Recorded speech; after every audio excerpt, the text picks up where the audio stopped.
You could be forgiven for thinking that October is a dead time in the gardening calendar. It's really not. It's a really busy month. I'm going to be talking to you about jobs that you can do now, in October, in the garden, in your allotment, in your herb garden. Let's get right into it because I love October in the garden. I think you're going to love it too. A little bit of a disclaimer. All the advice that I'm going to give you in this video is from a UK-centric point of view, or countries with similar climates. Just take that into consideration when you're listening to me, but wherever you're listening in the world, I really hope that this inspires you to get outside, to start growing food, because you're going to love doing so. Come on, let's get into the video. The first job I want to talk to you about in the October garden is maintaining soil health. That sounds really geeky, doesn't it? But I promise you, this is really, really easy to do and really, really useful. For example, in my front garden food growing project, if you don't know what I'm talking about, check out some of the short videos that we've posted. But in my front garden food growing project, I've created raised beds and I've used the hugelkultur method. I'm not sure if that translates well into my Birmingham accent, but we've used the hugelkultur method to fill the beds. Now, I've done this to save money. The hugelkultur method involves putting organic material at the base of the raised bed and then gradually stacking it higher and higher with smaller organic material as you get higher, and it all breaks down and feeds the bed with only a small layer of topsoil, so it cuts down on the costs, but it also promotes soil health. Now, as part of this process, it's effectively all rotting away underneath the surface. At this time of year, as you start to empty out the raised beds, you might find that the level of soil has dropped slightly as the organic material has started to decompose, rot away, and nature has done its magic. All the earthworms have gone to work, and you've got some really, really healthy soil, but the level of the soil might have dropped down a little bit.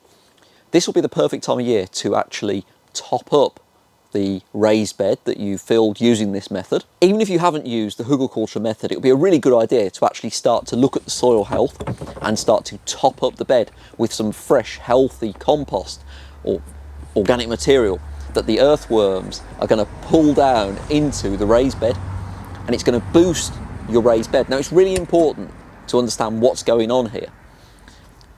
The soil that you are growing in is absolutely key to your success. The soil that you're growing in, that's the fuel that you're going to be using to grow your food. And I'm going to show you some methods that you can use at this time of year to really boost the soil health. So I just casually mentioned you can spread some compost on the top of the raised bed. Well, you can go to the shop, you can buy some multi-purpose compost. That's one option, but then that is going to cost you money.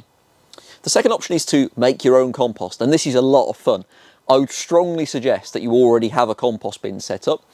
If you don't, I'll make a video in a few weeks showing you how you can do that. But if you've got a compost bin that's actively breaking down material throughout the season, at this time of year you should have some material that you can spread. So at this time of year, you'll find me topping up the raised beds just by sprinkling some compost on the top of the raised beds and spreading the soil, promoting that soil health. Now is a great time of year to do that. This seems like a really good point to talk about another job that you can do at this time of year. And that is, as the leaves start to fall from the trees, you can gather those fallen leaves together. It doesn't have to be a sad thing as the leaves lose their trees. It doesn't have to be a sad thing as the leaves start to fall. You can gather the leaves together. Any leaves that have fallen on paths or driveways that might pose a bit of a slip hazard. I'm one that always falls over on leaves. You can gather them together, put them somewhere in a sort of secure place and allow them to decompose and rot down, because rotted leaves actually make a fantastic ingredient to spread over the soil surface. So this time next year, you could actually be using those same leaves to spread across your raised beds and continue the cycle of growth. Guys, seriously, how cool is that? That the fallen leaves are going to be powering the growth for next year. I absolutely love that. So you should definitely gather the fallen leaves together. You could even put them in an old black bin bag, put some holes in it for the air, leave it in a place that it's not going to bother you. And in a year's time, you could look back on this video and you'll be spreading your own free soil boosting material all over the surface of your growing space. How cool is that? October isn't just about maintaining soil health. You can actually plant things in October. Over the last few weeks on this channel, I've talked to you about the various seeds that I've sown, seeds that you can sow really late in September and early October. If you haven't watched those videos, I'm going to put the links in the description, and please go back and watch them, because hopefully it inspires you to grow some really cool stuff. I've actually sown things that I'm going to love eating during the colder months of the year. Radish, pak choy, rocket, spring onions, mustard red giant, some winter lettuces as well. We've been really busy over the last few weeks in these videos, and I've loved sharing that with you. And now it's time to actually plant them out. Now, I'm actually planting these seedlings after I've kept them, and I've grown them on a little bit inside the polytunnel just to give myself a bit of a head start. I've also grown some on the windowsill of my house, and I'm going to be planting those into the front garden today as well. Come on, let's head outside. Let's go and plant. A few moments later. So in a slight change of plan, I've gone and really hurt my finger. So Kate's going to be planting everything. Yay! Now you can see that I'm actually planting these seedlings into the raised beds that I described to you earlier that have been filled with the hugelkultur method. I love saying that word. I'm planting them out, giving them a bit of space. The beds are fairly free draining and they get a little bit of sun in the morning. This isn't overly sunny, but they're going to absolutely love life over the next few months here. The spacings for each variety are slightly different, and I can list those separately in the description if you guys would find that helpful. But if you've got any questions specifically about the planting process, please just send me a message and I'll be delighted to help you. I love planting things out in autumn. I find it very therapeutic. It's a time to reflect.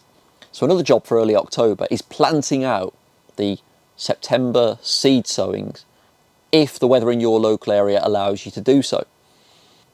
October tends to be a really good growing month here in the UK, and even outside these varieties are going to grow really well, so I want to get them out as soon as possible, get them growing, get them established, because I want to get them as advanced as possible before the cold weather kicks in.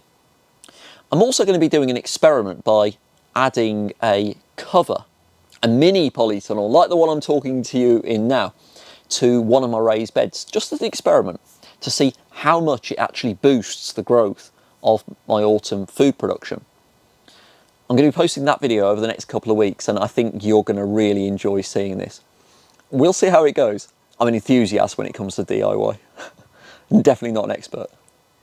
The list of varieties that I've described to you over the last few weeks that you can grow during the autumn season, it's not the entire limit of what you can grow. There's so many different varieties that I would definitely suggest that you have a go at growing, depending on what you like, and that's the key.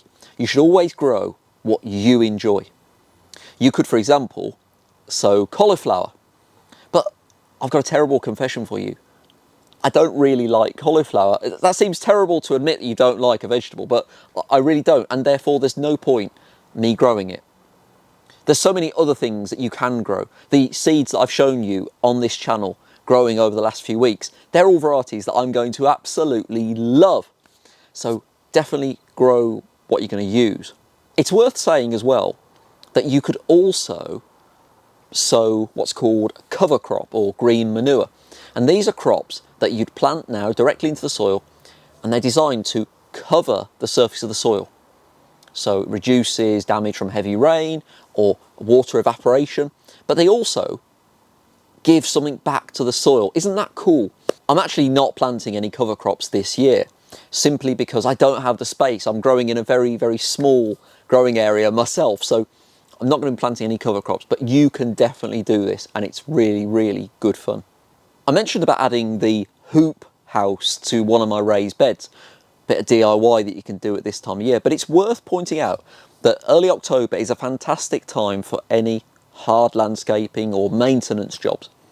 This is a lesson that I've learned while running Urban Herbs over the last 10 years, that it's much better to get these jobs done in early autumn, in early October, when the ground is still workable, when it's a bit nicer working outside. So this is the time when you can get outside and fix those fence panels that might have fallen down, or build some new raised beds. So I'm actually going to be creating a new kitchen garden or herb growing space at my own house where I live, and I'm going to be showing that process to you guys both on my personal Instagram account and on this YouTube channel. So if you've got any questions about setting up a brand new herb garden, kitchen garden, vegetable growing space, please just let me know, because I'm going to have so much fun exploring this and taking you through that process with me. I'm also going to be getting outside this week and cleaning these polytunnels.